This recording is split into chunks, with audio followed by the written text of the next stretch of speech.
मोक्षाय ममाश्रित यतन्ति ये ब्रह्म तत्विदु अखिल अध्यात्म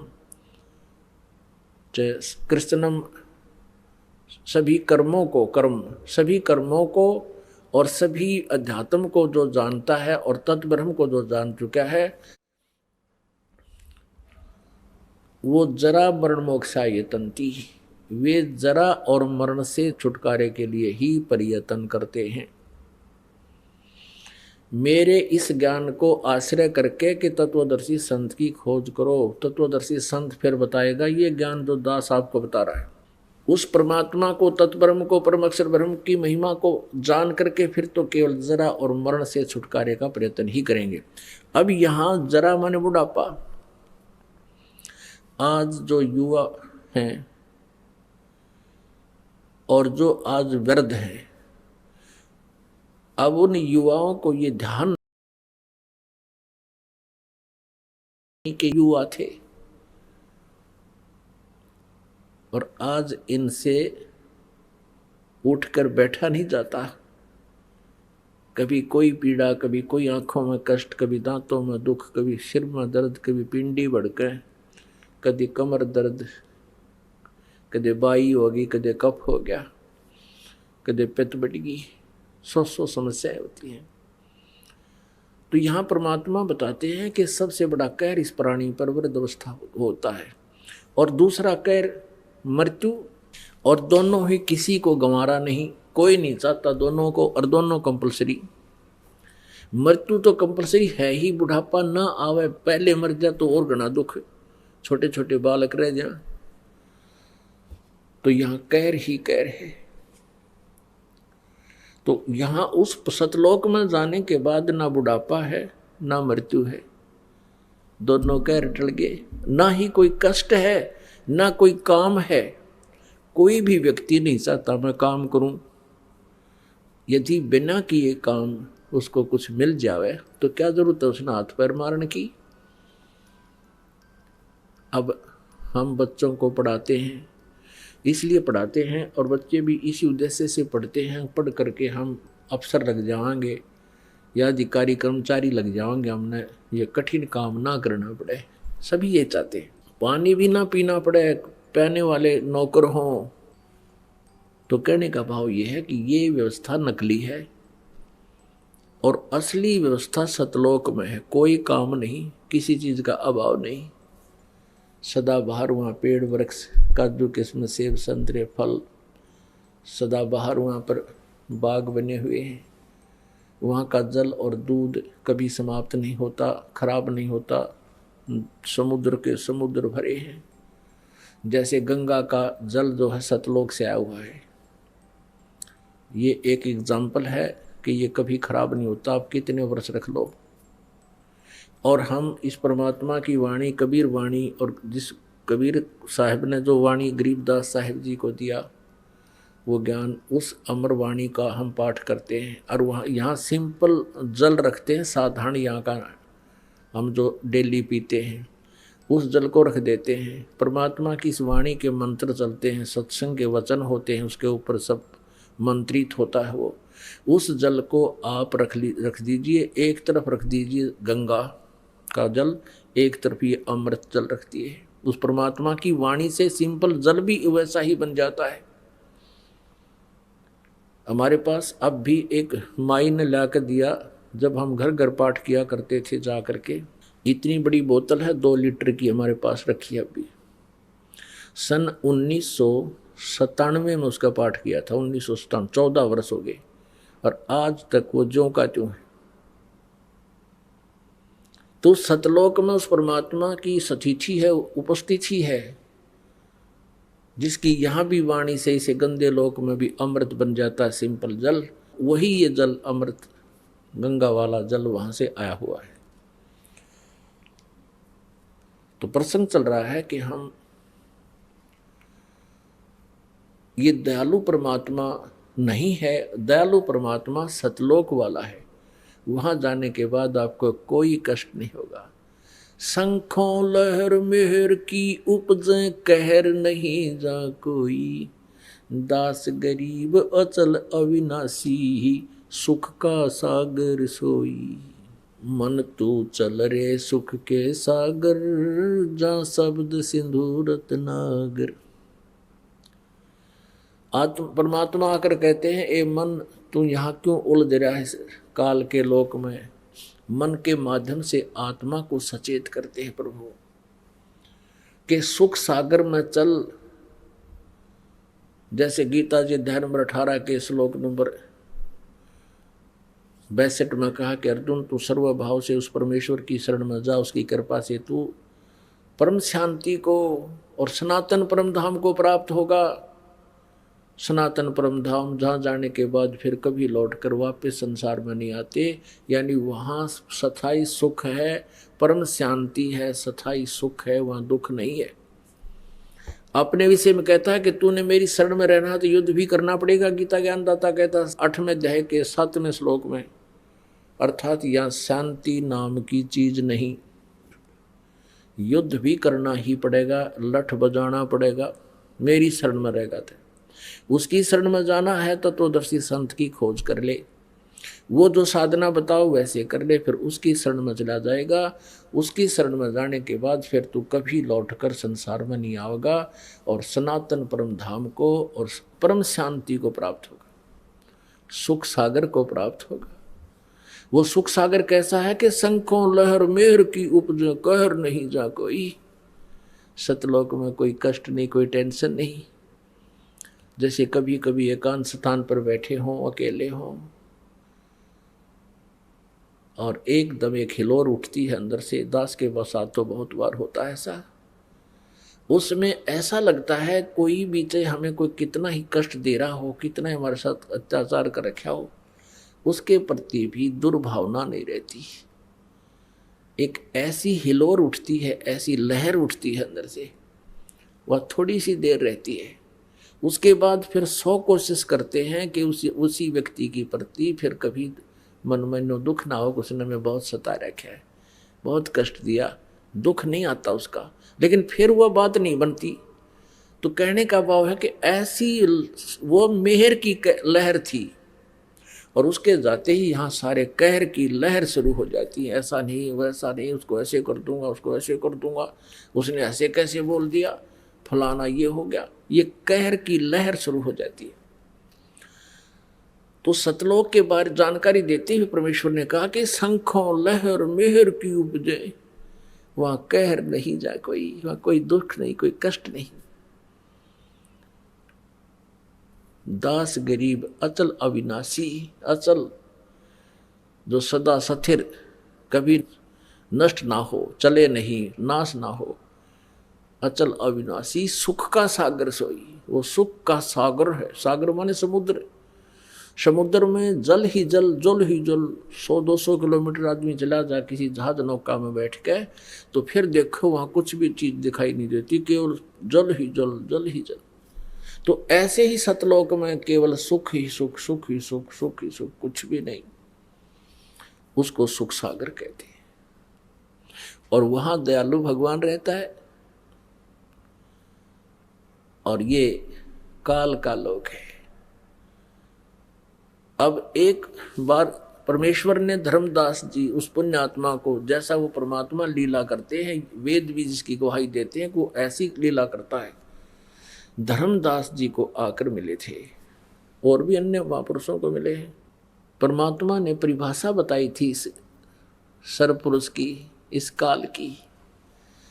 अब धर्मदास जी कह रहा था कि भगवान आप इसको काल कह रहे हो, देखो यहाँ भगवान ने कितनी सुविधा कर रखी है कि कैसे अच्छे बाग लगे हैं जिसमें फलदार वृक्ष हैं, कितना अच्छा जमीन पृथ्वी दी है, कैसी हवा बह रही है, कभी वर्षा हो रही है, कितना अच्छा अन्न उपजता है, और किसी कैसी सुविधाएं दे रखी हैं, दरिया बह रही है, नीचे जमीन में जल है।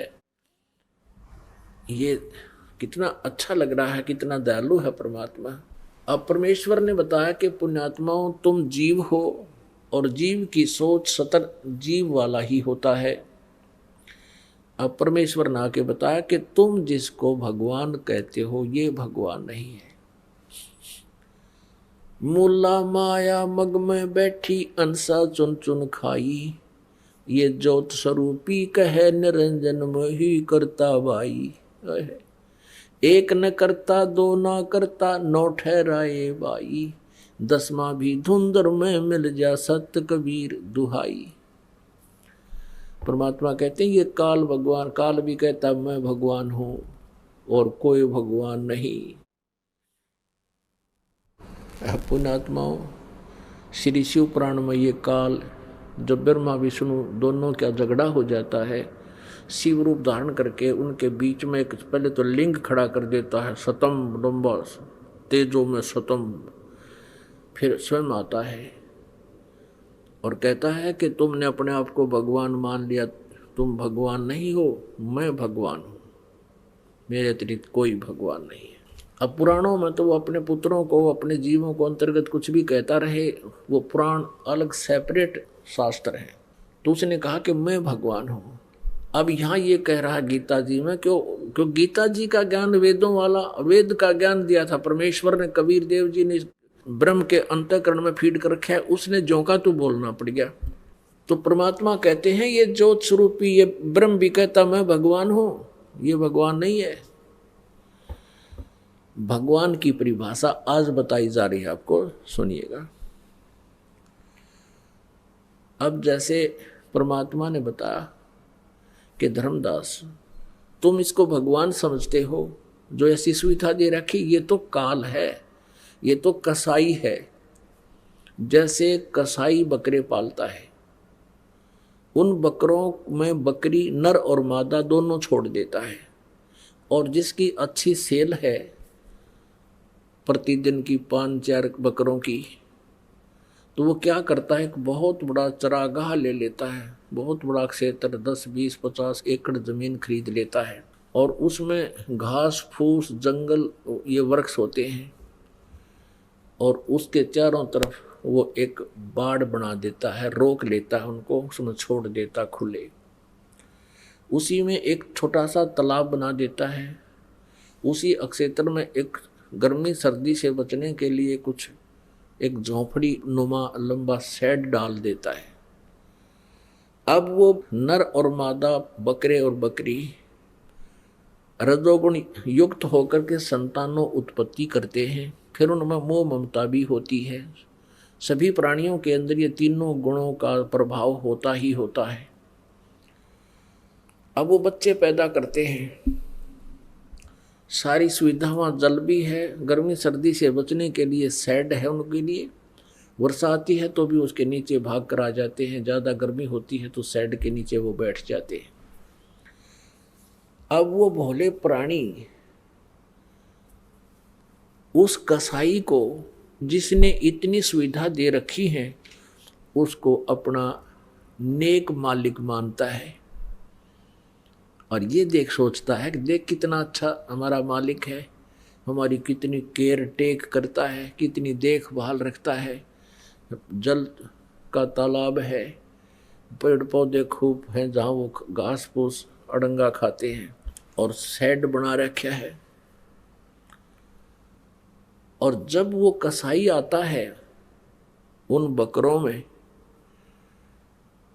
वो तो आके देखता है बाजू पकड़ के, ये कितना मांस हो गया, इसमें कितने किलो का मांस हो गया, कितने का बिकेगा। और वो न सोचे हैं हमारा दयालु मालिक आ गया, और वो बकरे उसको प्यार देते हैं, ऐसे चाटते हैं और ऐसे अपने आगे के पैर उठा के और उनको प्यार देना चाहते हैं, नो प्यार करना चाहते हैं कि बहुत अच्छा आदमी है, यो इतनी सुविधा दे रखी है। और वो आता है नो देखने, यो कै किलो का हो गया, कितने का बिकेगा। और फिर वैसे तो वो दिखता है बड़ा दयालु की इतनी सुविधा दे रखी है, और जब उसका आ जाता है डिमांड 5-4 बकरों की इकट्ठी, तो वो ना देखता किसकी माँ है, किसका बेटा है, किसकी बेटी है, मोटे मोटे लाठी लेकर डंडा लेकर ऐसे निकाल ले जाता है और जाके कटवा के अपना उल्लू सीधा कर लेता है। कुछ खुद का खाता है और बाकियों को बेच देता है। जब वो बकरे या बकरी वो ले जाता है निकाल के, उनसे संबंधित जो बकरे हैं वो बहुत कुछ देर तो नो रो रो कर भागते हैं, नो देखते हैं कहाँ गए कैसे गए, रोते रहते हैं, वो लेके चला जाता है। अब परमात्मा ने काल की परिभाषा बताई कि यो काल है और तुम इसको दयालु मानते हो। दुर्घटना में देखो, किसी का बेटा मर गया, किसी की बेटी मर गई, खुद मर गए, पूरा परिवार का परिवार नाश हो जाता है। एक दुर्घटना में 4 व्यक्ति मर गए, एक ही घर के। अब कहाँ गई वो दयालुता, कहाँ गई ये सुविधा, चाट ले सुविधा ने, इन पेड़ पौधे ने। अब परमात्मा हमें याद दिलाना चाहते हैं कि तुम वहां चलो सतलोक में, और वहां जाने के बाद ऐसी ही सृष्टि है। ये गुमराह करने वाला पंथ, ये राधा स्वामी धन धन सतगुरु, ये सच्चा सौदा सरसा, जगमाल वाली, यो गंगुआ वाला, और ये ठाकुर जी महाराज, यो जय गुरुदेव, ये सारे भ्रमित हैं। ये काल का चलाया हुआ पंथ है। और ये कहते हैं सतलोक में तो प्रकाश ही प्रकाश है, चेतन ही चेतन है, वहाँ भगवान नहीं है। वहाँ तो आत्मा ऐसे मिल जाती है परमात्मा में जैसे बूंद समुद्र में। बता इनकी अकल है। हम खोद रहे भगवान को, सारे प्रमाण बताने लग रहे परमात्मा साकार है, उसका सुंदर शरीर है, एक रोमकूप में करोड़ सूर्य करोड़ चंद्रमा मिला दे ऐसा उनका नूर है। अरे ये क्या वहाँ कुछ भी नहीं है। तो जहाँ भगवान नहीं है तो हम के टिंडे लेंगे वहाँ जाके, हम क्या करेंगे, गड्ढेंगे वहाँ पर, इसे अनाथ यहाँ पर, इसे अनाथ वहाँ पर। कोई भी कंट्रोलर नहीं हमारा। तो जिसके लिए हम तड़फ रहे हैं, जिसके दर्शनार्थ हम भगवान के दर्शन हो जाए, तो पुण्यात्मा ये वहाँ निराकार बताएं तो कौन जा भाई वहाँ पर। सपने में भी ना सोचा कोई जाने की बात करी, मारे मेडिटेशन वाले सुबह शाम 2.5 घंटे। बता जहाँ भगवान नहीं और डूब का मरने वाली बात है तो क्यों बैठे हो 2.5 घंटे में भी, क्यों समय वेस्ट कर रहे हो अपना। ऐसी गंदी जगह जाना चाहते हो जहाँ आदमी जानते डूब के मरे। अब समुद्र में कोई कहे चलो तुम समुद्र में डूब कर मरो, मिल जाओ उस बूंद में, चलियो कोई सा बकवाद करने लग रहे। कोई ज्ञान नहीं, कोई सोच नहीं, अपनी अकल प्रयोग नहीं करते। तो वहाँ ऐसी ही सृष्टि है। लेकिन इस मटेरियल का अंतर है। ये तो मिट्टी का बना हुआ है और 5 तत्वों में लीन हो जाएगा जब ये अंत होगा। इसको फूंक दिया जाओ चाहे गाड़ दिया जाओ, एक दिन ये खत्म हो 5 तत्वों में लीन हो जाएगा। अब ये 5 तत्वों से बना हुआ है। इसमें कौन कौन से तत्व हैं? पृथ्वी, जल, अग्नि, वायु और आकाश। और कोई सा दिखा है इसमें? कितना सुंदर स्वरूप बन गया। ऐसे ही वहां एक तत्व से बना हुआ शरीर है, नूर से, और वो इतना सुंदर शरीर है। 16 सूर्य जितना प्रकाश हमारे शरीर का होगा जब हम सतलोक पहुंच जाएंगे। और परमात्मा के शरीर का जो ये बंदा जल के लगावा, इतना नूर है परमेश्वर सतपुरुष के शरीर का। करोड़ सूर्य करोड़ चंद्रमा एक रोमकूप के रोशनी के आगे फीके हैं। यानी उनका इतना नूर है, वो समर्थ है, वो सर्वशक्तिमान है, अमित औजा है। अमित औजा जिसकी शक्ति का कोई वार पार ना हो। और हम जीव हैं, आत्मा है, हम वहाँ हंस रूप में होंगे। हंस माने जैसे यहाँ मनुष्य कहते हैं, नर कहते हैं स्त्री और पुरुष को, तो वहाँ हंस कहते हैं। हंस माने जैसे यहाँ एक पक्षी का नाम हंस है जो किसी सरोवर पर होता है, वो बुगले जैसा होता है सफ़ेद, और बुगला मच्छी खाता है, कीड़े खाता है, और वो हंस नहीं खाता।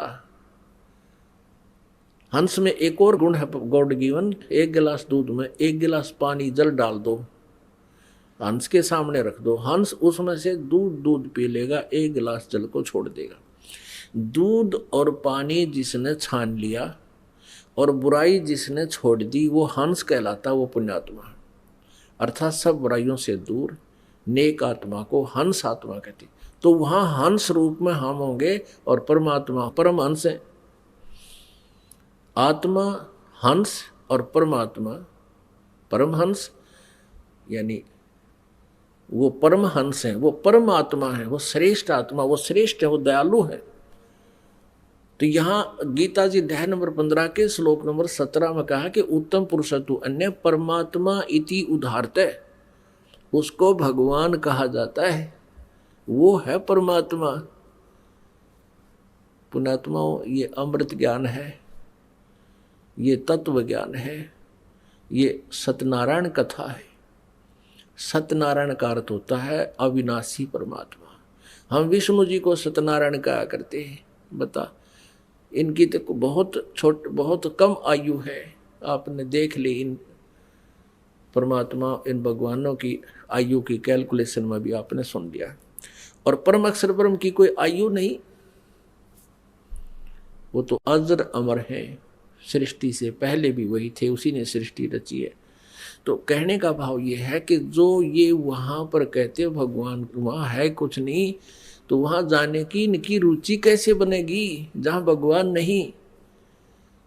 अब कोई कहे कि सतलोक आश्रम वाला चलो और वहां गुरुजी हैं, गुरुजी नहीं है, वहां तो सिर्फ प्रकाश ही प्रकाश है, ट्यूब जले हैं। अरे फिर टिंडे लेना होगे, तुम क्या करोगे इस ट्यूबा देखने, गुरुजी तो निराकार है। तो इनकी ये सोच समझ लो। इतनी एक एग्जाम्पल देता हूं, जो इन अज्ञानी संत, किसी की भी थ्योरी देख लो आप, किसी भी धर्म की देख लो, उनका लोकवेद दंत कथा ये बताता है कि परमात्मा निराकार है। और हमारे सदग्रंथ बताते हैं परमात्मा सह शरीर है, उसका नाम कबीर है।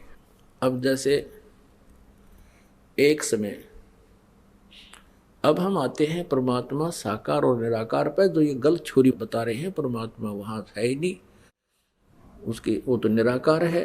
जैसे मुसलमान धर्म में परमात्मा को बेचून कहते हैं, वो निराकार है, वो दिखाई नहीं देता।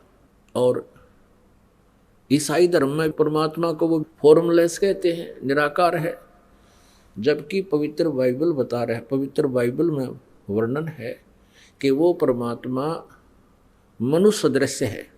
सृष्टि की उत्पत्ति नामक ग्रंथ है पवित्र बाइबल में, उसके प्रथम ही अध्याय के 26 नंबर आयत में, 26 नंबर श्लोक में लिखा है कि परमात्मा ने जब और रचनाएं कर ली, छठे दिन उसने कहा कि मनुष्य को मैं अपने ही स्वरूप में बनाऊंगा।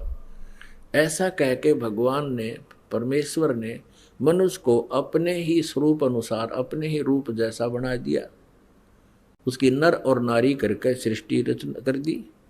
फिर भगवान निराकार क्यों करो गया, फॉर्मलेस क्यों कैसे हुआ? जब परमात्मा ने कहा है कि मैं मनुष्य को अपने जैसा बनाऊंगा, तो भगवान कैसा हुआ? मनुष्य जैसा। और उसने 6 दिन में सृष्टि रचकर 7वें दिन तख्त पर जा बैठा हो। यही पवित्र कुरान शरीफ में सूरत फुरकानी 25 और आयत नंबर 52 से लेकर 59 तक, उसमें स्पष्ट किया है कि कुरान शरीफ का ज्ञानदाता, जिसको मुसलमान धर्म अपना अल्लाह भगवान गॉड मानते हैं, जो श्री हजरत मोहम्मद जी को आदेश देता है किसी फरिश्ते के माध्यम से या स्वयं किसी और, वह बोल रहे हैं ऊपर तो आकाशवाणी करके, वो उनका फाइनल गॉड है। किनका? मुसलमानों का, जो हजरत मोहम्मद जी को कुरान शरीफ का ज्ञान दे रहा है। तो कुरान शरीफ का ज्ञान दाता कहता है अपने पैगंबर हजरत मोहम्मद जी को कि हे पैगंबर, तो इन काफरों का कहा ना मानना। ये 52 नंबर आयत है सूरत फुरकानी 25 की। इन काफरों का कहा ना मानना, और मैं तुझे जो इस कुरान शरीफ में दलील दे रहा हूं, जो ज्ञान दे रहा हूं, इस पर विश्वास करना। और ये काफर नहीं मानते कि कबीर इज गॉड, अल्लाह कबीर है, तो उस कबीर अल्लाह है मेरी बातों विश्वास करता हुआ इनकी बातों में मत आना। और कबीर परमात्मा है, उसके लिए तू संघर्ष करना, यानी लड़ना नहीं, झगड़ना नहीं, लठ नहीं बजाना, खून खराबा नहीं करना, इनकी बात तू मत मानना। और ये कबीर नामक अल्लाह वही है जिसने सभी सृष्टि रची है, पृथ्वी बनाई, इस नीचे खारा और मीठा जल दे दिया, इसी ने तुम्हें जन्म दिया, यहाँ सब संस्कार उसी से बने हैं। फिर वो परमात्मा अपने बंदों के गुनाहों से खूब खबरदार है। वो कबीर अल्लाह अपने बंदों के पापों का नाश कर देता है, उसके अपराधों दुखों से परिचित है। वो अल्लाह कबीर है जिसने 6 दिन में सृष्टि रची और 7वें दिन तख्त पर जा विराजा। वो अल्लाह कबीर है। उसकी खबर किसी बाखबर से पूछ देखो। इससे सिद्ध हुआ कि कुरान शरीफ के ज्ञान दाता अल्लाह से कोई अन्य और अल्लाह है, कबीर नामक अल्लाह है, जिसने 6 दिन में सृष्टि रची और 7वें दिन तख्त पर जा बैठा। उसकी जानकारी कुरान शरीफ का ज्ञान दाता भी नहीं रखता। इससे सिद्ध है कि वो भी कंप्लीट नॉलेज नहीं रखता। ऑप्शन छोड़ दिया है कि उस अल्लाह की जिसने सब सारी सृष्टि की रचना की है, जो सबका मालिक है, जिसने 6 दिन में सृष्टि रची 7वें दिन तख्त पर जा बैठा, उसकी खबर उसकी जानकारी किसी बाखबर से यानी तत्वदर्शी संत से पूछो। कुरान शरीफ का ज्ञानदाता नहीं जानता। इससे सिद्ध है कि वो भी अल्पज्ञ है। ऐसे ही गीता जी अध्याय नंबर 4 के श्लोक नंबर 34 में कहा है कि उस तत्व ज्ञान को जो सच्चिदानंद घन ब्रह्म की वाणी में है, उस परमेश्वर की जानकारी, परम अक्षर ब्रह्म की जानकारी किसी तत्वदर्शी संत से पूछो, वो उस परमात्म तत्व की जानकारी देंगे। इससे सिद्ध है कि गीता का ज्ञानदाता भी अल्पज्ञ है, उस तत्व ज्ञान से परिचित नहीं है और उस परमात्मा से भी परिचित नहीं है, परम अक्षर ब्रह्म से। तो यहाँ सभी लोक वेद के आधार से, दंत कथाओं से कहते हैं परमात्मा निराकार है। हमारे सदग्रंथ कहते हैं, सभी धर्मों के पवित्र धर्मों के सदग्रंथ कहते हैं परमात्मा मनुष्य सदृश है, उसका शरीर है, वो उसका नाम कबीर है, मनुष्य जैसा है। एक समय पुण्यात्मा आज सुबह आपको बताया था कि जिनको आज मानव शरीर प्राप्त है वो पुण्यात्माएं हैं, क्योंकि पुण्य जिनके घने नहीं होंगे उनको मनुष्य जीवन नहीं मिलता। उनसे भी पुण्यात्मा वो है जो परमात्मा की तरफ में भटक रहे हैं, घूम रहे हैं, कोई न कोई साधना कर रहे हैं, वो और पुण्यात्माएं, वो कभी ना कभी किसी जन्म में परमात्मा की भक्ति करते हुए आ रहे हैं। उनको चाह होती है भगवान की, वो रह नहीं सकते भक्ति बिना, और उनके साथ परमात्मा भी रहता है। अब जैसे कितनी पुण्यात्माएं हैं जो इस धन धन सतगुरु वाला में करोड़ों की संख्या में जा फंसे, कितनी अच्छी भगवान की चाहने वाली आत्माएं इस राधा स्वामी वाला में जा फंसे।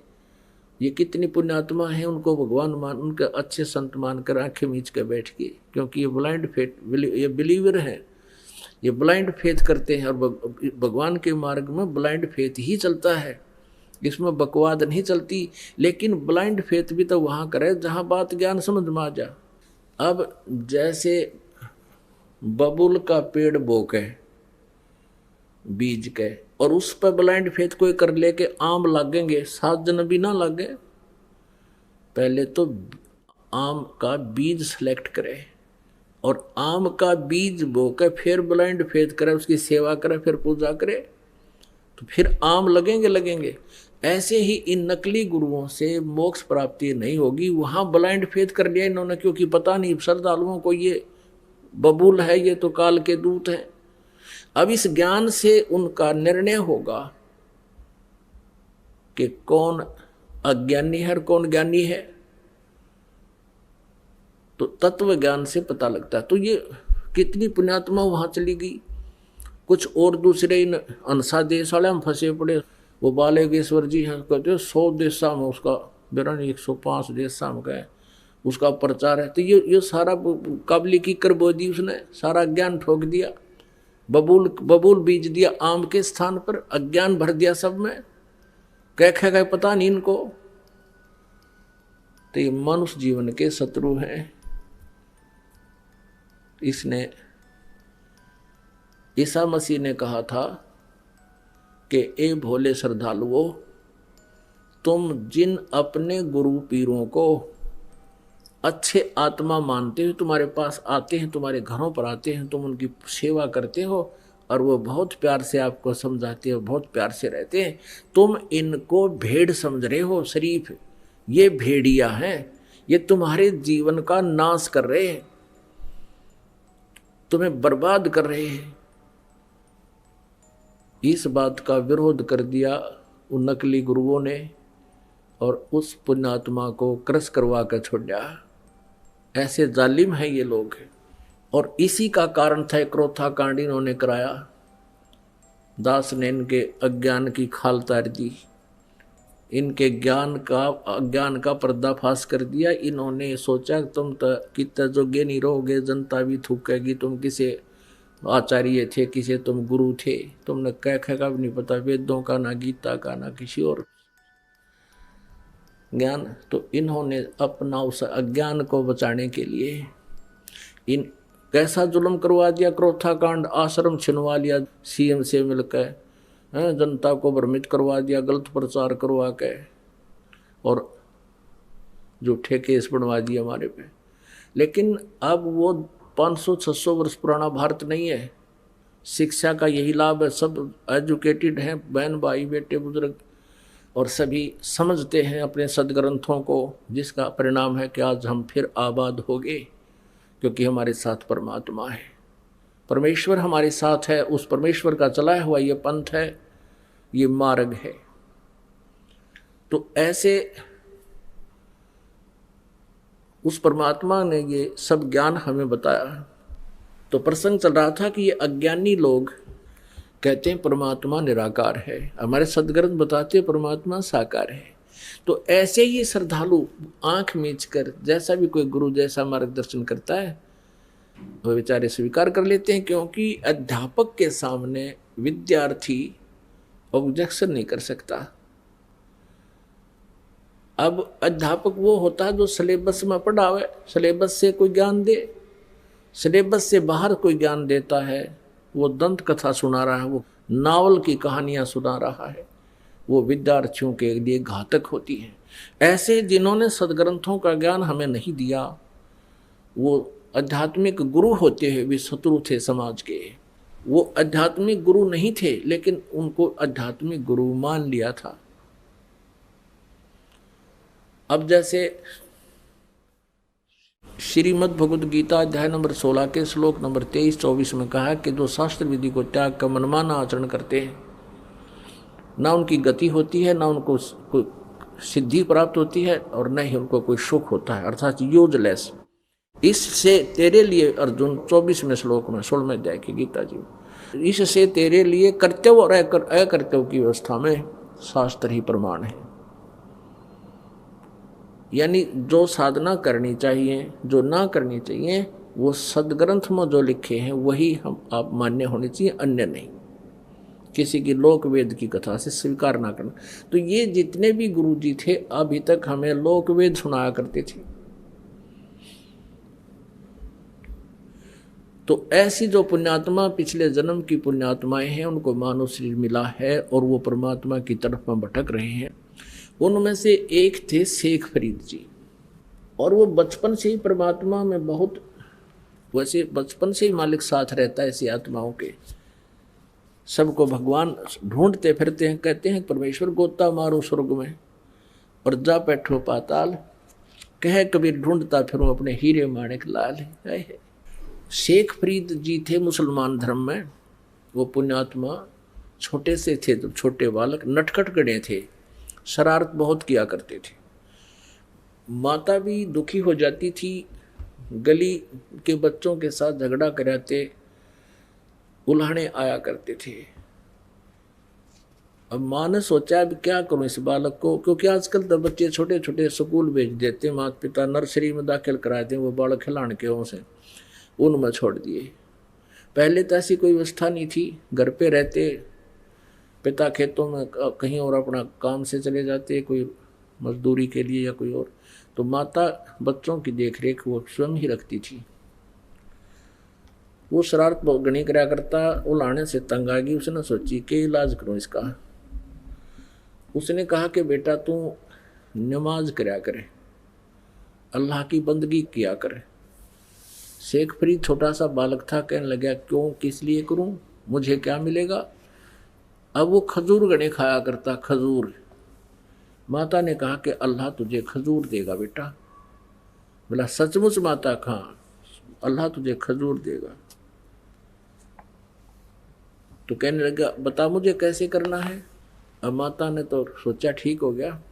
अब माता ने कहा कि ले एक कपड़ा बिछा दिया, गद्दा कोई बिछौना बिछा दिया। अब बेटा इस पे लेट जा, ऐसा आंखें बंद रखना, कभी ऐसे करना कभी ऐसे करना, और ये कहना अल्लाह मुझे खजूर दे, खुदा मुझे खजूर दे, ऐसे कहते रहना, आंखें नहीं खोलनी है। और जब तक मैं ना कहूँ आंखें नहीं खोलना, नहीं तो खजूर नहीं मिलेगा। जब माता का काम का समय होता, उसका बिछा दिया बिछोना और कहा बेटा ले प्रार्थना कर। अब वो लग गया अपना ऐसे करने, आंखें खोले नहीं। माँ ने क्या किया कि खजूर थोड़ा सा इतना सारा और 2 पत्तों के बीच में लपेट के उसके बिछौने के नीचे रखाई। अब वो माँ ने कहा कि आजा बेटा, आंखें खोल दे। माँ का काम हो लिया, इतना वो बैठा रहा, घंटा और पौन घंटा जैसा भी। तो उठ के आ गया कि माँ आप तो झूठ बोलते थे, अल्लाह ने खजूर तो दिया नहीं मेरे को। माँ ने कहा बेटा भगवान ऐसे सरेआम नहीं रखता, वो छुपा कर देते हैं, देख तेरे बिछोने के नीचे कहीं जरूर अवश्य मिलेगा। उसने वो चद्दर उठा के देखी, खजूर पाया, कूदता फिरे, खावे खूब कूदे, सब न बतावे आज अल्लाह ने मेरे को खजूर दिया, अल्लाह ने मुझे खजूर दिया। फिर आते नु के माँ अब कब करनी है वह नमाज। जब वो खजूर उसका ख़त्म हो जा, एक अगले दिन फिर के माँ अब कब करना है वो। अब ऐसे माँ ने पा गया उसका तासीर, अक्यों ठीक सेट हो गया। एक दिन क्या हुआ, वो खजूर रखना भूल गई और वो उठा, चद्दर उठाई, वहाँ परमात्मा ने रजा बख्शी, वो खजूर रख दिया ऐसे ही। और वो शेख फरीद खजूर खाता हुआ आ रहा है। जब उसकी माँ ने कह दिया कि आजा बेटा उठ ले, और उसको याद नहीं रहा कि मैं आज खजूर धरना भूल गई, तो उसने बड़ी चिंता हुई कि उन्हें कम्मा फिर कभी नहीं करे जे आज खजूर ना मिल लेते। घनी चिंतित होगी वह। उसने देखा वो खजूर खाता हुआ रहा है। माँ ने पूछा बेटा ये खजूर कहाँ से लाया तू। कहने लगा माँ प्रतिदिन अल्लाह दे के जाता है, मेरी चद्दर के नीचे मिलता है मुझे। कि सचमुच बता। हाँ देख यहाँ रखा था। अपने आत्माओं परमात्मा कहते हैं जो जन मेरी शरण में ताका हूँ मैं दास, और गेल गेल ला गया फिर जब लग धरती आकाश। अब उस बच्चे का बचपन से इतना दृढ़ विश्वास हो गया भगवान में कि परमात्मा तो ऐसे भी देता है। बड़ा होकर के वो बच्चा घर त्याग गया। घर त्याग गया तो उसने एक नकली गुरु मिल गया, उसमें सिद्धियां थी, आसपास के क्षेत्र में बड़ा बोलबाला था। वहां चला गया। वो फक्कड़ फकीर था, उसको फक्कड़ फकीर बोलते हैं, जो अपने हिसाब से अलग साधनाएं करते हैं। एक तो जैसे हिंदू समाज में जो व्यवस्था है, भाई गीता का पाठ कर ले, पुराणा का पाठ कर ले, व्रत रख लिए, मंदिर में माथा टेक लिया, एक तो ये साधना। एक दो संत हैं घर छोड़ जाते हैं, धूना ला कर बैठ जाते हैं, जंगलों में बैठ जाते हैं, वो अलग होते हैं, वो भी साधना ही कर रहे माने जाते हैं। ऐसा वो एक संत था, वहाँ चले गए। जैसा भी उस संत ने उस प्यारी आत्मा को मार्गदर्शन किया, वो दृढ़ होकर लग गया। आश्रम में रहने लगे, 8-7 भगत रहते थे। अब जो व्यक्ति घर से निकलकर आया है, घर भी त्याग दिया परमात्मा की तरफ में, फिर उसके पास शेष के रह गया। गुरु जी को परमात्मा तुल्य मान के उसके एक एक वचन का पालन करे, गुरुदेव की आज्ञा का पालन करे, गुरुदेव की क्रिया न नहीं देखे। और हम तत्व ज्ञान से परिचित ना होने से हम गुरु को अपने जैसा ही मान लेते हैं, अपने जैसा नहीं होता। आप जैसा होता तो आप ही सांग जोड़ लेते कि तजा करके। गुरु के ऊपर परमात्मा प्रसन्न होता है। लेकिन कौन से प्रभु का वो जो नुमाइंदा है? जो नर जाकी शरणा बसे ताको ताकी लाज, जल सूही मछली चढ़ जाए ये बह जाते गजराज। यानी जिस भी इष्ट की जो साधना करता है वो और सच्चे दिल से करता है, उसके ऊपर उसकी रजा होती है न्यारी। तो ऐसे ही शेख फरीद ने तो परमात्मा पाने के लिए समर्पण किया। गुरु जी जो आदेश दे सिरोधारिये, मन में दोष कपट कति नहीं आवे। गुरु जी हुक्का पिया करते थे और शेख फरीद ने कभी छुआ नहीं। वो गुरु जी खुद पीते थे लेकिन दूसरों को हुक्के के लिए नहीं कहते थे, उनके गुरु जी जो थे। अब क्या था, वहाँ पर शेख फरीद अपने गुरु जी का कृपा पात्र हो गया, क्योंकि जैसे भी वो कहें उसमें कोई काम वो त्रुटि छोड़ा नहीं। और अन्य गफलत करते थे, उनसे अधिक लगाव उस गुरुदेव का शेख फरीद में था। लगाव का मतलब ये है कि जैसे 4-5 सेवक हैं और जैसे गुरुजी कहता बेटा जल लाना, एक तो कहता लाऊं हो गुरुजी, और गेर का कंधे बतौलिया नान चला जा, स्नान चला गया, लाऊं हो गुरुजी, नाटे भी निर करे भी नहीं। अरे कहते ही दौड़ा आवे अकलो गुरुजी। तो अब गुरुजी उसी को कहेगा बार बार, एक उसको कैसे कहेगा? कवे नूर जाओ इधर ने। एक थोड़ा सा यहाँ एक चुटकुला सुनाते हैं। दो गुरु चेला थे दो। शाम के समय गुरुजी ने कहा अपने शिष्य से कि बेटा देखना, सोने की तैयारी पकड़ के गुरुजी वृद्ध थे, लेट गए चारपाई पे। अब बेटा देखना बाहर वर्षा तो नहीं हो रही है। अब चेला इधर लेटा हुआ था, लेटा लेटा कहता गुरुजी हाँ वर्षा हो रही है। गुरुजी बोला रहा तू बाहर तक गया नहीं, तुझे क्या पता कि बिल्ली भीग का आई है। और बिल्ली की तो नाले में पड़ गई होता है, पानी के में, जल के में। फिर कहने लगा बेटा अरे ये दीपक बंद कर दे, बुझा दे दीपक। चेला बोला गुरुजी आंखें बंद कर लो, हो गया बंद। बोला अच्छा भाई। फिर गुरुजी ने कहा बेटा दरवाजा तो बंद कर दे। गुरुजी 2 काम मैंने कर दिए, एक तू कर ले। तो एक तो इसे चले गुरुजी के, और एक ऐसा हो कहते ही भागा जावे हाँ जी बाहर गुरुजी कोई वर्षा नहीं है या है। आँख दीपक बंद कर दिया, अच्छा गुरुजी अभी करता हूं। एक ऐसा शिष्य हो और एक गुरु शिष्य थे। गुरुजी ने कहा एक दिन एक अपने शिष्य को जो ओबीडेंट था, जिसको शिष्य कह सकते हैं, कि बेटा एक दरिया थी, दरिया के किनारे एक पेड़ था। उस शिष्य से कहा कि बेटा इस पेड़ के चारों तरफ एक चबूतरा बना दे मिट्टी का। मैं सुबह घूमने आता हूं, मेरा दिल करता है कुछ देर यहां बैठकर प्राकृतिक आनंद प्राप्त करूं। दरिया के किनारे आश्रम आधा किलोमीटर दूर था, वो वहां घूमने आता था। गुरुजी शिष्य भी साथ आता। गुरुजी जब वापस आश्रम में आगे गया कस्सी लेकर, और चारों तरफ बहुत सुंदर मिट्टी का चबूतरा बना दिया, 4-4 फुट चौड़ा वृक्ष के चारों तरफ, और लीप लाप के ऐसा बना दिया फिट। अब गुरुजी ने वह देखा कि वाह बेटा वाह, वहाँ घूम फिर के दरिया पर स्नान करके वहाँ बैठ गया। चेला बैठ गया नीचे, बैठा रहा, वाह भाई वाह।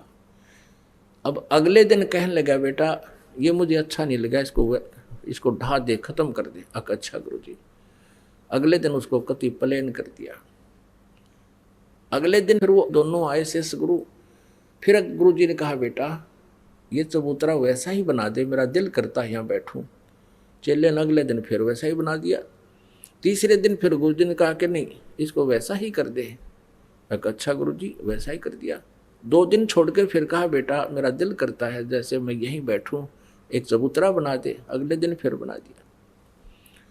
और फिर 2 दिन पीछे गुरुजी ने फिर कह जगना इसने कर दे ठीक, मुझे अच्छा नहीं लगा, मेरा कुछ नहीं दिल लगता है।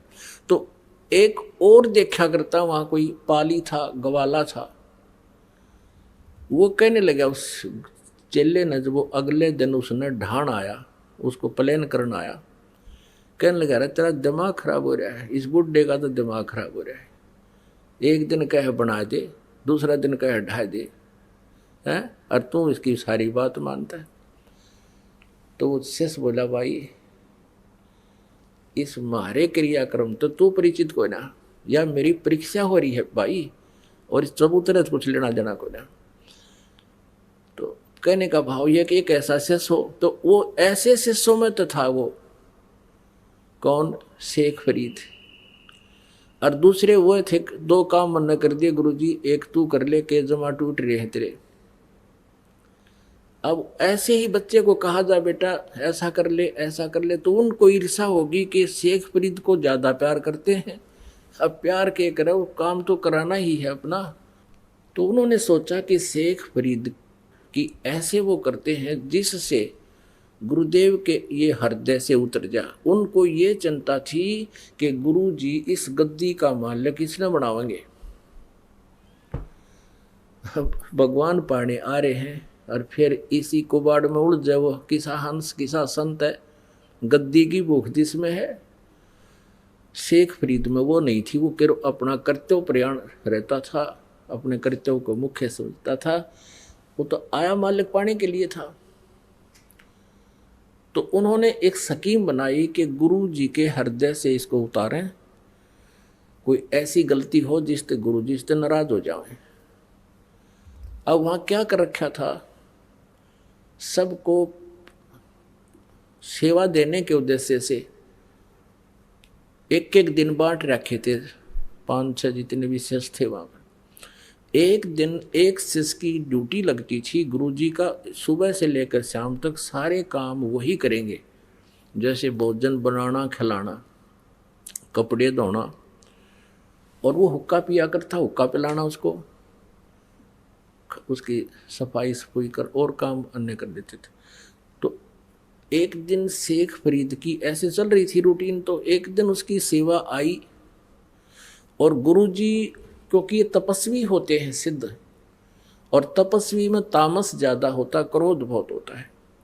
वो गुरुजी क्या करता था कि रोटी खा के, खाना खा के हुक्का पीता था, शाम के समय भी और दोपहर को भी। शाम के समय एक दिन क्या हुआ कि शाम के समय शेख फरीद का दिन था सेवा करने का, उन्होंने सोचा दिन में तो इधर उधर से बना लेगा ओके की आग। क्या करता था वो गुरु, यदि खाना खाने के पश्चात हुक्का 5-10 मिनट में आ गया, लिया तो लिया, चला नहीं तो डंडा उठा के उसके कई मारता था, और कई दिन उसको सेवा नहीं देता था, कई दिनों तक, इतना कुपित हो जाता था। हुक्के का इतना कसूता वो था एबी। अब इस बात का सबको पता था, तो अन्य जो शिष्य थे उन्होंने सोचा कि आज इसकी टर्न है, और शाम के समय अग्नि को बुझा देंगे हम, जब यू खाना खिलाने जाएगा गुरु जी को। अब खाना बना के शेख फरीद जी क्या करते थे कि लकड़ी की कोल्हे होते थे, उनको तैयार कर देते थे हुक्का भरने योग्य, आते हुक्का भर के गुरु जी को दे दूंगा, खाना खिला के आके 2 मिनट में 4-5 मिनट में दे देता था। अब खाना खुना खिला के आराम, तो वो आया, देखा पीछे से आग बुझ गई, आग थी नहीं उसमें, अग्नि नहीं थी, वर्षा के दिन थे। उसने सोचा भी होगी आग बुझ गई होगी, नहीं ध्यान गया। उसने सोचा 1 किलोमीटर दूर है गांव, वहाँ धुआं उठ रहा था एक घर में, शाम का समय था। उसने सोचा आज तक की जितनी भी अब गुरुजी के प्रति आपकी गुडविल है वह खत्म होगी, और तेरी भक्ति का नाश हो जाएगा। गुरुजी रुष्ट हो गए तो मेरे पल्ले कुछ नहीं रहेगा। ये सोच कर चलम उठा के ओके की स्पीड ठोक दी, फुल स्पीड तक गया जिस घर में धुआं उठ रहा था। और वो माई क्या कर रही थी, वर्षा के दिन थे, चूल्हे में अग्नि बालने का, जलाने की प्रयत्न कर रही थी। फू कभी धुआं हो जा, कभी आंखों में धुआं आवे, पानी पड़े, यानी गिल्ला सापन होकर के वो आग जला रही थी। कभी बुझ जाती थी, कभी फिर जला रही थी, यानी उसने आग जला रखी थी ऐसे, और वो दुखी हो रही थी। अब वो शेख फरीद कहा, माई अग्नि देना, माई अग्नि देना।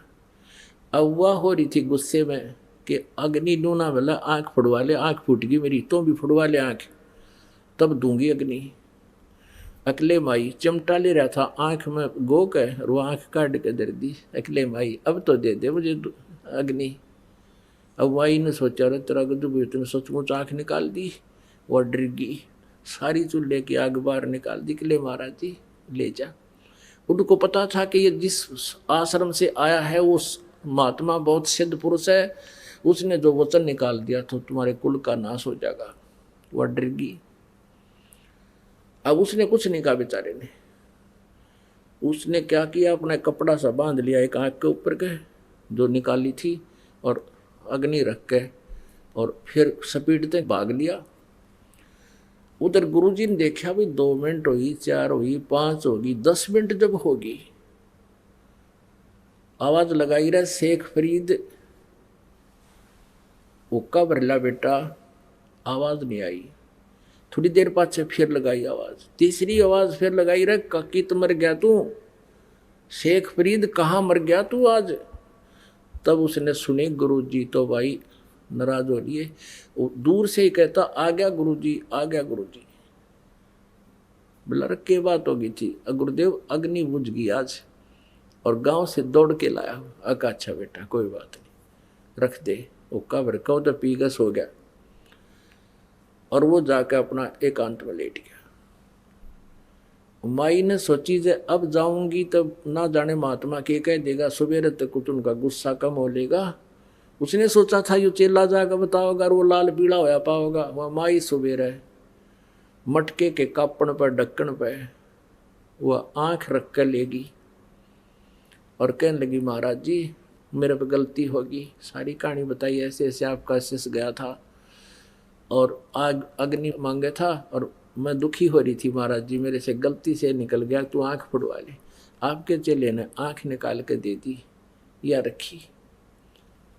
तो उसने सोचा, रे शेख फरीद गया था, वो बुलाओ भाई शेख फरीद। बाज जाया, कहाँ जी, कि ये क्या कहानी है, क्या हो गया था बेटा। कुछ नहीं गुरुदेव, आपके होते क्या हो सकता आपके दास को। अरे ये माई क्या कह रही है। तब उसने कहा, माई कहने लगी, सचमुच ये ऐसे आंख निकाला, ये पट्टी बांध रहा है गुरुदेव। बोला सचमुच। वो गुरु कहने लगा, खोल इस पट्टी को। पट्टी खोली तो आंख साबित पाई, पूरी आंख पाई उसकी, शेख फरीद की, लेकिन थोड़ी छोटी थी। अब पुण्यात्माओं, इस कहानी का, इस कथा का जो निष्कर्ष निकलेगा उस पे ध्यान देना। अब इतने सिद्ध पुरुष होकर भी वो मोक्ष प्राप्त नहीं थे, मोक्ष की साधना नहीं थी। परमात्मा कहते हैं, परमेश्वर अपनी अमृतवाणी में, कि ऐसी ऐसी 24 सिद्धियां भी आपके पास आ जावें तो अगर सत साधना नहीं है तो भी आपका जीवन व्यर्थ है। अब क्या हुआ, अब इस बात से और आसपास खूब महिमा होगी उस संत की, भाई ऐसा संत है, ऐसा संत, ऐसा हो गया, ठीक। कुछ दिनों के बाद उसकी मृत्यु होगी, संत की, उस महात्मा की। शेख फरीद तो भक्ति के लिए निकला था, और वो तपस्या की मार्ग बताता था। अब जो गुरु था वो साधना बताता था कि तप करो, कष्ट दो शरीर को ज्यादा से ज्यादा, तब तुम्हें परमात्मा प्राप्ति होगी, दर्शन होंगे, दीदार होंगे अल्लाह के। अब शेख फरीद वो आश्रम को छोड़ गया, क्योंकि वहां गद्दी के भूखे थे, उनको गद्दी नहीं चाहिए थी। वहां जाकर दूर साधना करने लग गया। अब उसने ये सोचा था कि गुरुजी ने बता रखा है, ज्यादा से ज्यादा तप करेगा, शरीर को कष्ट देगा भगवान, तब तुम्हें दर्शन देगा।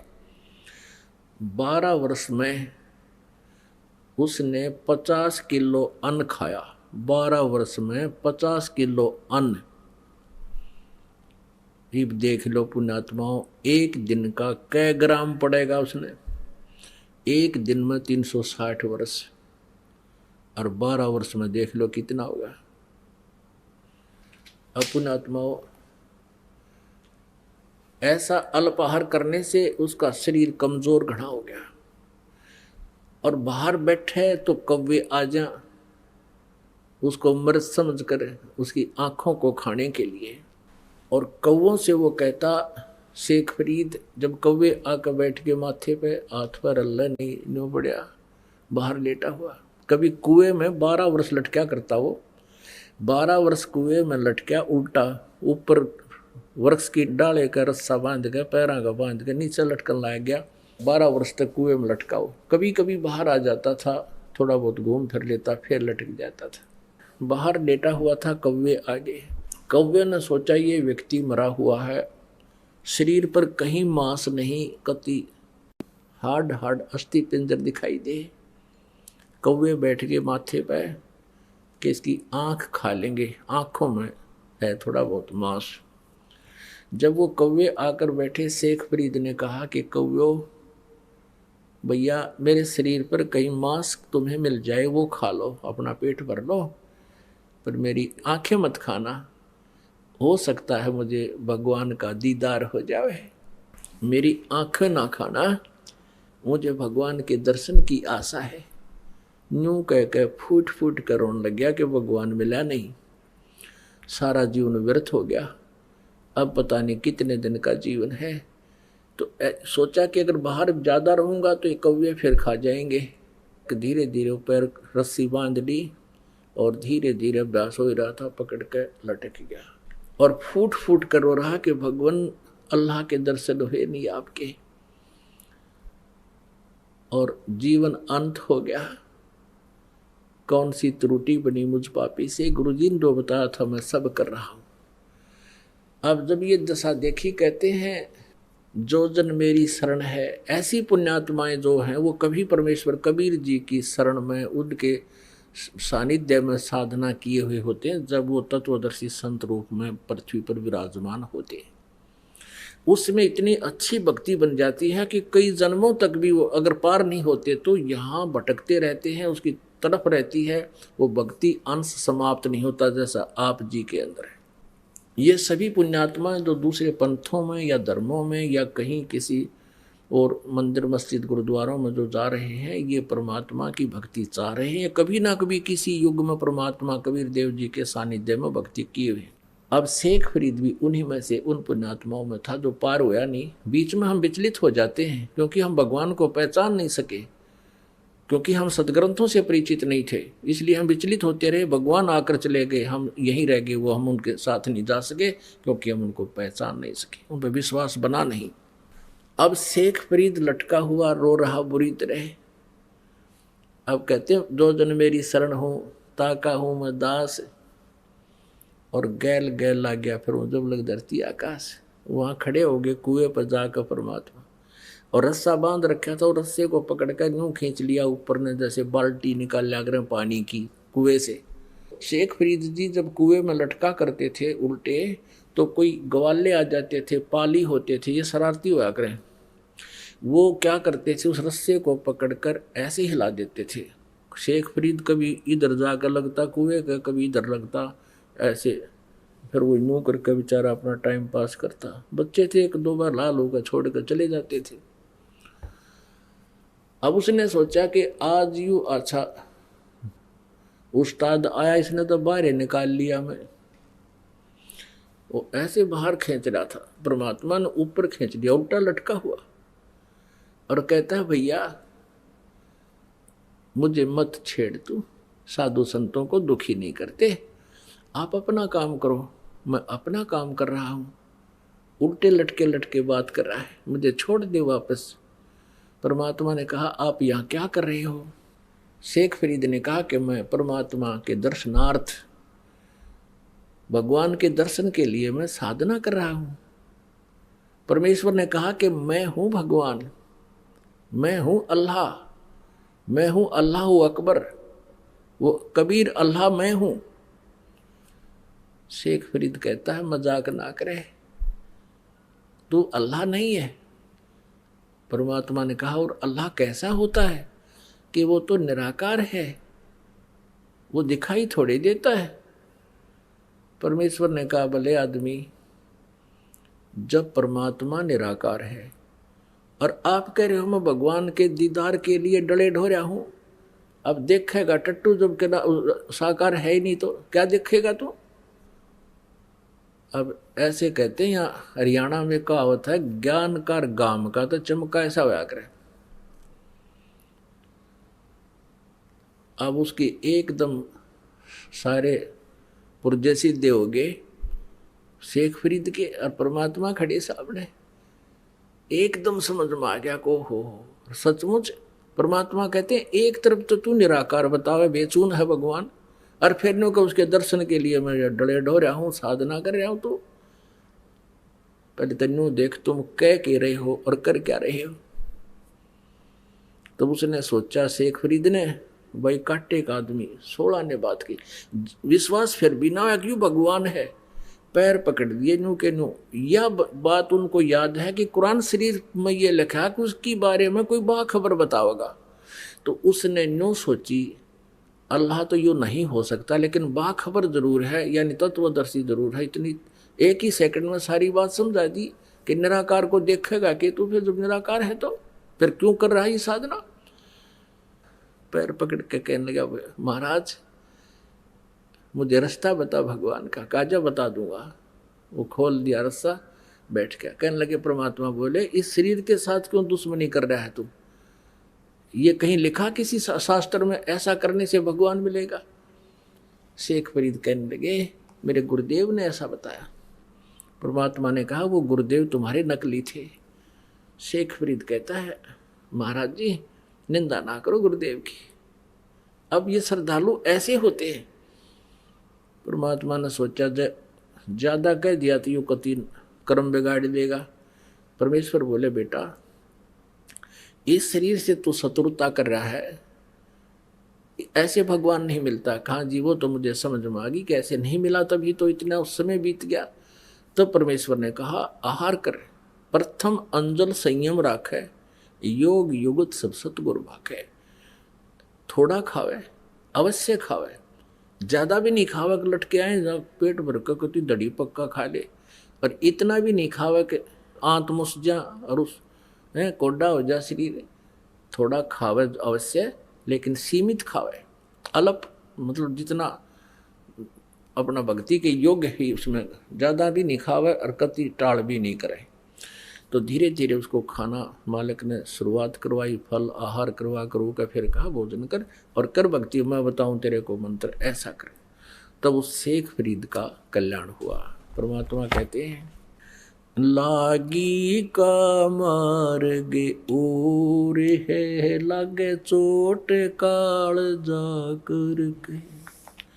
लागी का मार्ग और है, लगे चोट काल जाकर के, लगे चोट काले जाकर।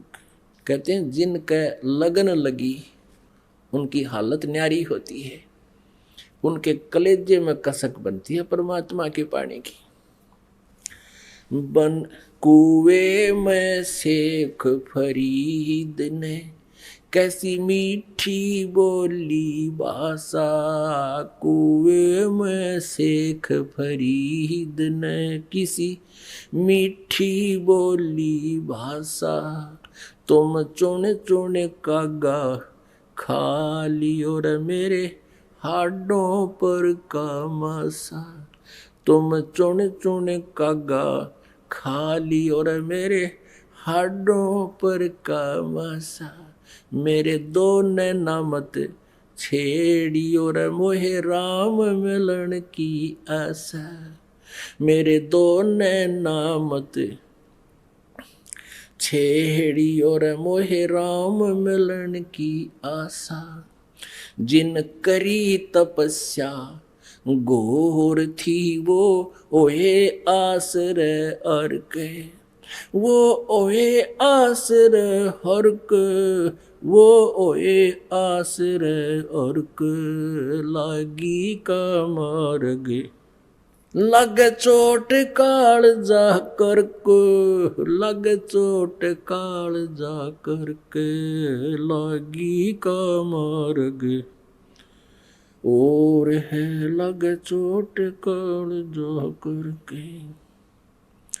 सुल्तानी मगन बैराग में जिन तज दिया बलख बुखारा, सुल्तानी मगन बैराग में जिन तज दिया बलख बुखारा, कदे पालकियों में चाल तेरे आज ठालिया गुदड़ बारा, कदे पालकियों में चाल तेरे आज ठालिया गुदड़ बारा, सब संगी छोड़ी रोवती रोवे था कुण बासारा, सब संगी छोड़ी रोवती रोवे था कुण बासारा, शोर मचारण वास में ना देखा पीछा फिर के, ना देखा पीछा फिर के, ना देखा रे पीछा फिर के, लागी का मार्ग और है लग चोट काल जा करके, लग चोट काल जा करके, लग चोट काल जा करके, ला बन बीच भरतरी भूप ने एक मारा ताण निशाना, बन बीच भरतरी भूप ने एक मारा ताण निशाना, कोई घड़ी सदी थी आवन की साधु का हो गया आना, कोई घड़ी सदी थी आवन की साधु का हो गया आना, कोई मुआ मर्ग जवा दियो न तारे धरो न बाणा, कोई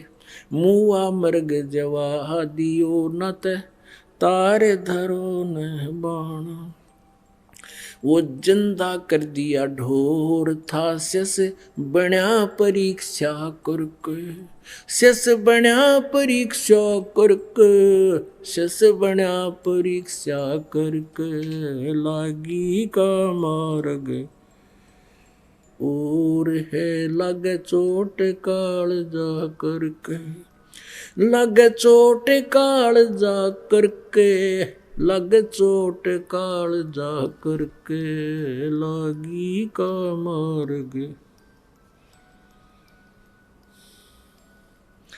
गोपी चंद जोगी हो गए जिन ले लिया भगमा बाणा, गोपी चंद योगी हो गए जिन ले लिया भगवा बाणा, गुरु महल जनाने भेज तेरा बिक डोढ़ी पे अलख जगाना, गुरु महल जनाना भेज तेरे डोढ़ी पे अलख जगाना, भोजन 3600 छोड़ के भिक्षा का भोजन खाना, व्यंजन 3600 छोड़ कर भिक्षा का भोजन खाना, तन पड़ गया कमजोर था ना खाया उदर भर के, ना खाया उदर भर के, ना खाया रे उदर भर के, लागी का मार्ग और है लग चोट काल जा करके, लग चोट काल जा करके, लग चोट काल जा करके, लागी का बाजीद कहे उठाओ ऊंट को, लोग कहें ये मुआ, बाजीद कहे उठाओ ऊंट को, लोग कहें ये मुआ, रही कुछ नक्सक बिगड़या है नहीं बाजीदा अचरज हुआ, कुछ नकसक उठन आड़ी चीज रही ना, गया ओढ़े सलानी सुआ। रही उठन वाली चीज नहीं, गया ओढ़े सलानी सुआ। कुछ नकसक बिगड़या है नहीं, बाजीदा अचरज हुआ। कुछ नकसक बिगड़या है नहीं, बाजीदा अचरज हुआ। जिन किया अचंबा घोर है, तजा राज काल से डर के। तजा राज काल से डर के, तजा राज काल से डर के। लागी का मार्ग और है, लग चोट काल जा करके। लागी का मार्ग और है, लग चोट काल जा करके। लग चोट काल जा करके, लग चोट काल जा करके। पीपा दरिया में कूद गए रजिन, कैसी करी डेठाई। पीपा दरिया में कूद पड़े रजिन, कैसी करी डेठाई। वो नरपाड़ा जीत गए, जिन सिर धड़की बाजी लाई। वो नरपाड़ा जीत गए रजिन, सिर धड़की बाजी लाई। कह मंगलानंद चेतियो, तुम सोच समझ मेरा भाई। कह मंगलानंद चेतियो रे, तुम सोच समझ मेरा भाई। बिन चेत्य ये झूठा शोर है, कुछ जाइयो सुकर्म करके। कुछ जाइयो सुकर्म करके, कुछ जाइयो रे सुकर्म करके। लागी का मार्ग और है, लग चोट काल जा करके। अपन आत्माओं, ये महापुरुषों की गिनती कराई है इस कवि ने, और इसमें उन महापुरुषों का ज्ञान दिया है जिन्होंने परमात्मा के लिए समर्पण किया। अब परमेश्वर कबीर जी कहते हैं, ये बातें कहन सुनन की नहीं है, ये कर पाड़न की है। ये गान बजान और कहन सुनन तक सीमित नहीं रखना है, ये ऐसे करना पड़ेगा। और अब कितना आसान तरीका है, परमात्मा के पाने के लिए युगों से प्रयत्न चल रहा है।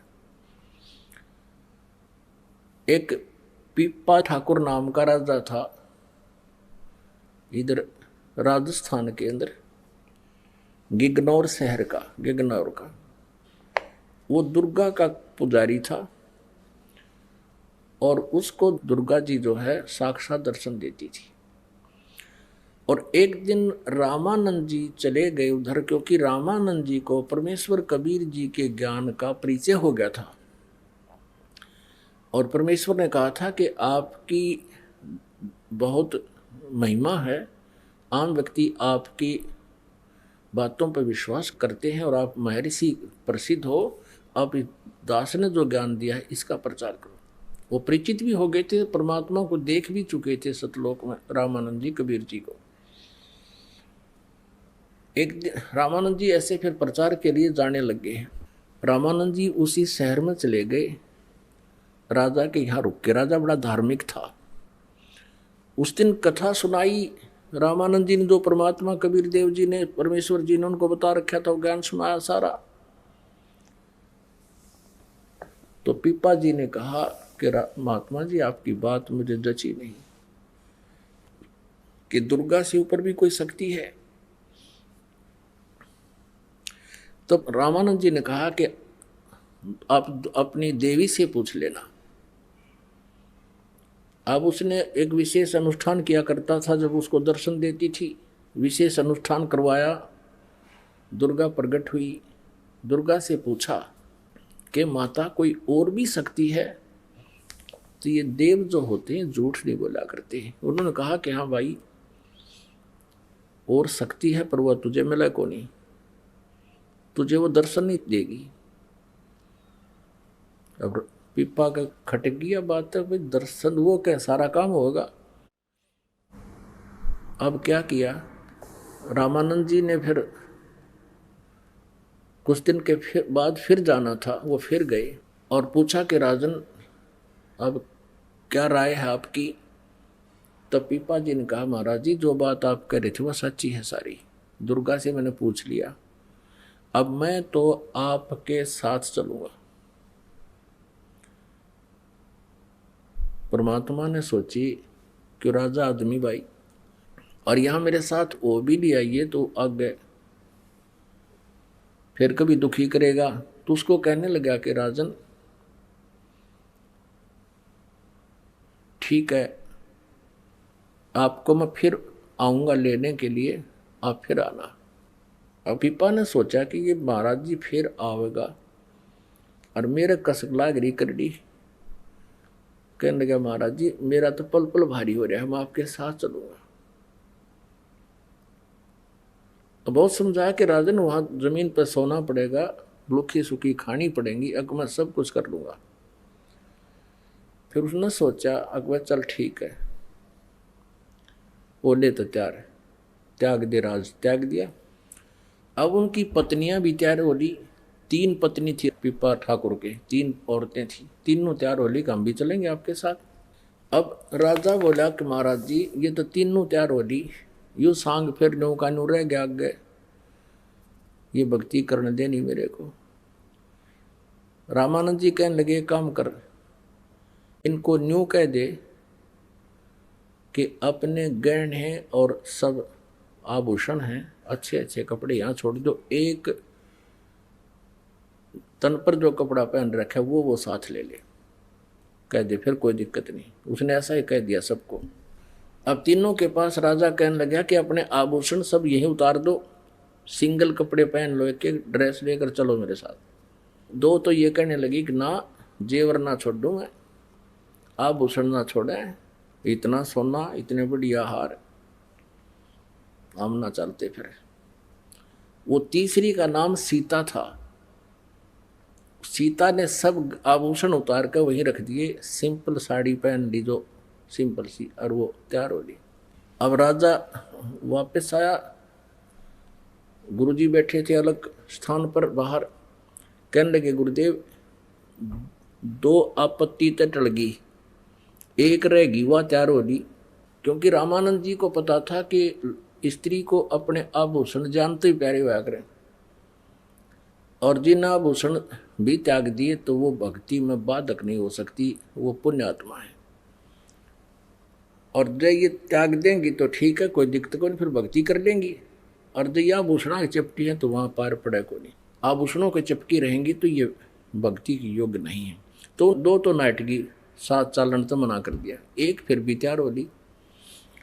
तब रामानंद जी ना के बता के भगवान 2 तो टल गई, एक अब भी रहेगी। रामानंद जी कहने लगे मैं चलता हूँ तेरे साथ। रामानंद जी ने कहा कि बेटी ये देखो हमारे साथ चलेगी, वहाँ 100 तरह के व्यक्ति होते हैं, कोई बुरा कहेगा, कोई भला कहेगा, बदतमीजी करेंगे, आप यहीं रहो। अक नहीं महाराज जी, मुझे भी आत्म कल्याण कराना है। तो रामानंद जी कहने लगे बेटी हमारे साथ चलना है तो कति नी वस्त्र होकर चलेगी। अब सीता बोली जी ठीक है। जब वो साड़ी लागी उतारन, कब लो, तब कहने लगे बेटा बस बस बस। तब रामानंद जी कहने लगे, रामानंद जी ने कहा पीपा जी से कि ले ले इस बेटी ने साथ, या तेरा बाधक नहीं पड़ेगी, सहयोग देगी, इसलिए तो कुर्बान होगी है सब कुछ। और लोक लाज मर्याद जगत की तरण जो तोड़ बगावे, जब कोई राम भगत गत पावे। तो दोनों चले गए, रामानंद जी के वहां रहने लगे। रामानंद जी कहीं बिहार पर चले गए बाहर घूमने के लिए, दूसरी तरफ सत्संग करने के लिए। उनको कहा कि तुम यही रहना, मैं 10-15 दिन में आऊंगा। वो दोनों जने आश्रम में छोड़ दिए। उन्होंने सुन रखा था कि भगवान कृष्ण जी की द्वारका जलमग्न होगी, जल में डूबेगी। वो दोनों सीता और पीपा दोनों घूम रहे थे, पति पत्नी यानी भक्त भक्तनी। वहां एक पाली था, उससे पूछा कि कहते हैं भगवान श्री कृष्ण जी की द्वारका थी यहाँ पर, क्या अब भी भगवान यहाँ रहते हैं? पाली बोला हाँ यहीं रहते हैं, ये अंदर है, इसमें इस दरिया के अंदर है। अब उन्होंने दोनों ने सोचा कि गुरुजी आवे तब तक भगवान को मिलाते हैं, भोले बाले होते हैं भक्त, उस निकम्मे आदमी की बातों में विश्वास कर लिया कि यहाँ है भगवान की द्वारका नीचे। ग्वाल बाल भी है वहाँ पर, खूब खेलते हैं वहाँ पर। दोनों ने सलाह मिला ली, गुरुजी आवे तब तक हफ्ता यहाँ भगवान से मिलाते हैं। चलो, दोनों ने सोचकर कदम छलांग लगा दी दरिया में। अब परमेश्वर कबीर देव जी ने उस दरिया के अंदर ही द्वारका रच दी उन भक्तों के लिए। अब 7 दिन वहां रहे, ग्वाल बाल भी तैयार कर दिए के लागे भगवान ने, और श्री कृष्ण का रूप बना के वहां घूम रहे हैं। 7वें दिन वो चलन लागे वापस, भगवान हम जावे, हमारे गुरु जी आने वाले हैं। तब कहते हैं श्री कृष्ण रूप में परमेश्वर पूर्ण ब्रह्म ने एक अंगूठी निकाल कर दे दी और पिप्पा जी को परा दी। उस पे लिखा था कृष्ण। अब कहते हैं क्रय करावा साइया, कबीर परमेश्वर ही तीनों लोकों में प्रवेश करके सबका धारण पोषण करता है, यानी सबका जो भी कार्य है वही करता है। अब वो स्वयं अपनी महिमा नहीं कराता। अब उधर से क्या था, जब उस पाली ने देखा कि 2 वो साध्वी और साधु भगत भगतनी दरिया में डूब कर मर गए और खेतों में काम कर रहे थे, वो उनको आवाज़ लगाई कि भागियो भागियो। वो बाजे आए 10-20 आदमी। क्या हो गया कि भगत और भगतनी डूब गए नीचे। कैसे डूब गए कि मेरे से पूछ रहे थे द्वारका है यहाँ, मैंने वैसे मजाक कर दिया कि यहाँ है। उन्होंने आपस में सलाह करी चलो भगवान के दर्शन कराते हैं, दोनों छलांग लगा के डूब कर मर गए। तब उन खेतों और व्यक्तियों ने कहा रहे तेरा भलाओ तो यू के कर दिया नालायक, साधु संत भोले बाड़े हुआ करें। वो बहुत दुख पाया, भाई बड़ी गलती बनी है। तो अब 7वें दिन वो पाली वहीं घूम रहा और पश्चाताप कर रहा कि के बनी। वो दोनों निकले नीचे तक। अब वो डर गया कि भूत कितना है। पाड़ी ने सोचा भाई यू क्या, ये तो कति साथ में आखड़े हो एकदम, भागण जोगा भी ना रहा। फिर कहा रे हिम्मत सी करके कहा कि आप जीवित कैसे हो गए। वो कहने लगे आप मरे कहाँ थे कि दरिया में डूबे नहीं तुम। डूबे वो जो भगवान का भक्ति नहीं करता। हम तो भगवान से मिलकर आए हैं, श्री कृष्ण के साथ घूमे फिरे, वहां ग्वाल बालों से खेले कूदे।